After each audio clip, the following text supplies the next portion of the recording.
సికింద్రాబాద్ మెట్టుగూడలో ఎలాంటి అనుమతులు లేకుండా జీహెచ్ఎంసీ అధికారులు చర్చి కూల్చేశారంటూ క్రైస్తవులు ధర్నాకు దిగారు. అన్ని అనుమతులు ఉన్నప్పటికీ చర్చి కూల్చారంటూ ఆరోపించారు.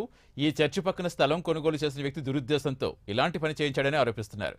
గతంలో ఇదే విషయంలో కోర్టు కూడా వెళ్లామన్నారు. ఇద్దరి మధ్య సయోధ్య కోర్టు ఆదేశిస్తే జీహెచ్ఎంసీ అధికారులు మాత్రం చర్చి బిల్డింగ్ కూల్చేశారంటూ చెబుతున్నారు. ఈ ఘటనపై కోర్టును ఆశ్రయించామన్నారు. బెథెస్దా హౌస్ ఆఫ్ ప్రేయర్ ఆల్గడ్డపై మెట్టిగూడలో ఉంటుంది.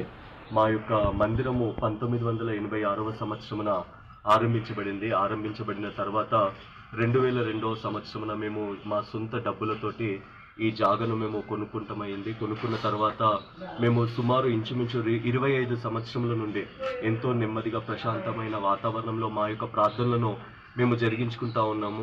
మేము ప్రభుత్వం యొక్క నియమాల ప్రకారముగా చట్టపరంగా అన్ని కూడా మేము కావాల్సిన పర్మిషన్స్ కానివ్వండి, ఎన్ఓసి మా కలెక్టర్ దగ్గర నుండి ఎన్ఓసి కానివ్వండి, రెవెన్యూ డిపార్ట్మెంట్ నుండి ఎన్ఓసి కానివ్వండి, వాటన్నిటిని తీసుకొని మా యొక్క కన్స్ట్రక్షన్ని మేము